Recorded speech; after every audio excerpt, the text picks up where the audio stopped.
Vamos a empezar con lo que siempre quisiste saber y no te atreviste a preguntar sobre las Afores y el retiro. Este capítulo, que es el capítulo 7 del libro, que la verdad es que está escrito en un formato de pregunta y respuesta, porque la idea es que tú de alguna forma puedas localizar cuáles son las principales dudas que tienes alrededor del tema del retiro y que las podamos resolver. Una de las partes más importantes del primer capítulo es trabajar en por qué nos cuesta tanto ahorrar para el retiro. Entonces, por ahí platicamos de varias cosas, de por qué hay una pregunta que dice, ¿no? Si soy joven y bella, ¿por qué tengo que ahorrar para el retiro, no? Si falta mucho, pues porque te va a salir más barato. Si lo haces desde ahorita, tienes más tiempo para generar rendimientos. Hay otras preguntas que dice la gente, así como, ay, pero es que si ahorita no me alcanza con lo que gano para mis gastos, ¿cómo quieres que me alcance para el retiro? Pues justamente, ¿no? Si no te alcanza ahorita que eres fuerte, joven, bella, etcétera, pues va a ser muy difícil que lo hagas hacia adelante, ¿no? O sea, ¿cómo vas a hacer cuando ya no tengas la misma capacidad para generar ingresos? Entonces, algo hay que organizar. Entonces, lo que quiero que me contestes en tu libro de trabajo, ya considerando, estamos tomando que, por bueno, en este book club, de que sí leíste el libro, por lo menos te has empapado del tema, cuéntame, por favor, ¿en qué prejuicios contra el ahorro para el retiro has caído y qué piensas al respecto después de leer el capítulo?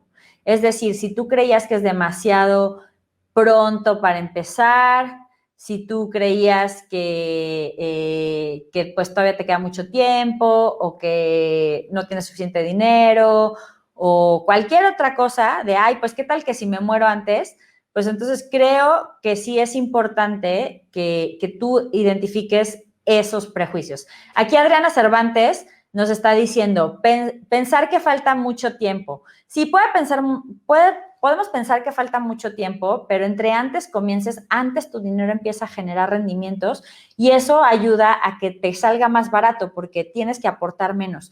Yo les contaba que yo empecé a ahorrar para el retiro cuando tenía 25 años, sobre todo porque como tenía trabajos extra, y eso me ayudaba a que en la declaración anual de impuestos me redujeran la cantidad de impuestos que pagaba, me hicieran alguna devolución, pues lo hice por interesadota, la verdad.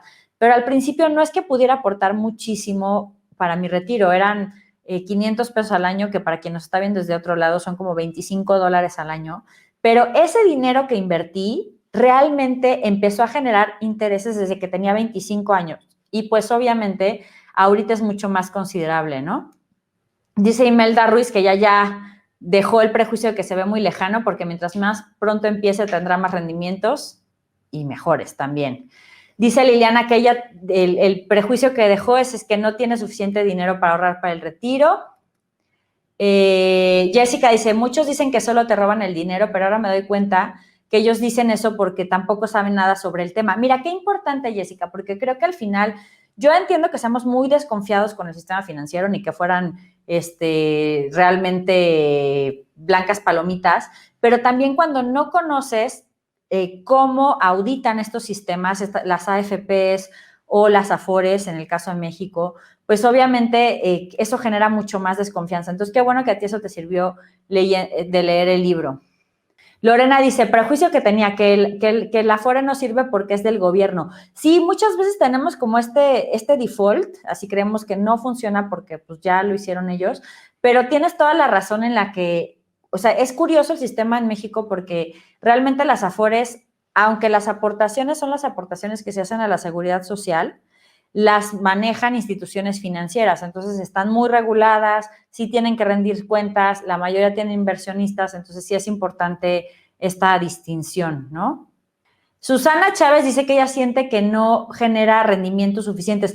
Susana, qué buena observación en el sentido de sentir, a veces lo necesitamos comparar con algo en la realidad. Entonces, ahí en este capítulo, por ejemplo, viene cómo puedes comparar entre las Afores, cuáles tienen mejores o peores rendimientos. Habla del indicador de rendimiento neto. Entonces, échate un clavado porque eso lo puedes encontrar en la página de la CONSAR y ahí buscar información útil de si realmente pues estás ganando mayores o menores rendimientos, si estás en las mejores Afores o en las más patitos, ¿no?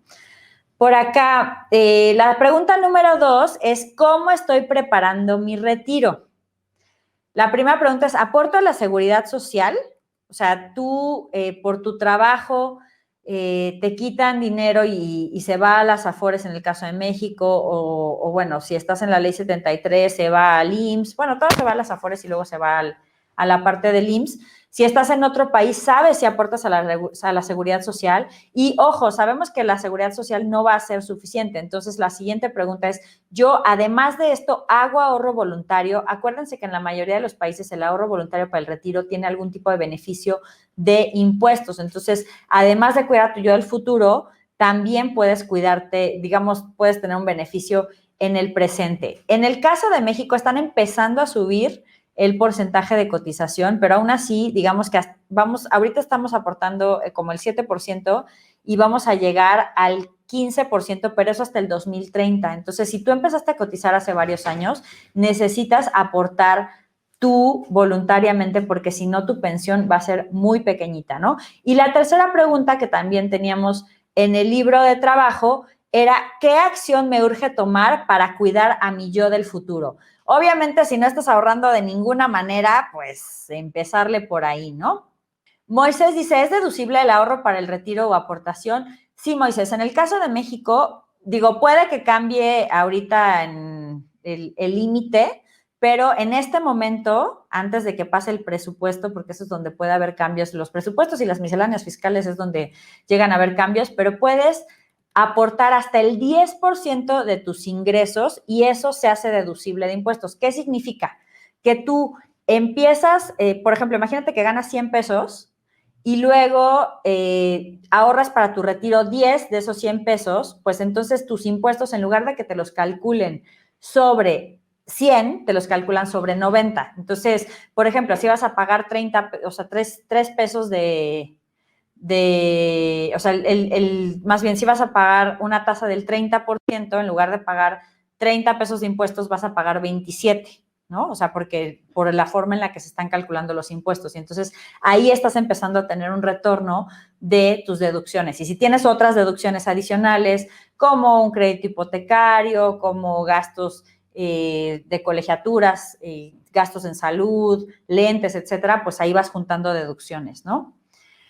Dice Rusal, yo jamás he hecho ahorro voluntario, pues justo por lo que estamos platicando de que necesitamos complementar, hay que empezar a considerarlo. Algo que platicamos en la sesión anterior era el tema de si conviene hacer aportaciones por arriba de lo que deduces fiscalmente. No, yo creo que puedes aportar hasta el 10% de tus ingresos y aunque sea para tu retiro y tú ya lo hayas pensado en esa meta, el extra que le quieras aportar de más, eso lo puedes invertir en una casa de bolsa en línea, lo puedes invertir en un fondo que esté más clavado en la parte por ejemplo, de renta variable, incluso por acá estaban hablando de los ETFs, también pueden ser en un ETF que invierta, por ejemplo, en la bolsa de Estados Unidos, ¿no? Por acá, qué buen comentario de Bruno Saurio, dice, los PPRs solicitan mensualidades que no puedo cubrir. Un plan personal de retiro lo puedes contratar desde 2,000 a 2,500 pesos al mes, dependiendo de la compañía. Pero si esa cantidad, y obviamente entre más aportes, si aportas 3,000 o 4,000 pesos, pues obviamente tu retiro va a ser más boyante, ¿no? Estos planes personales de retiro no deberías de aportarle más del 10% de tus ingresos anuales, por lo que platicamos de la deducibilidad, porque no tiene caso, ya no le puedes sacar más beneficio fiscal que ese.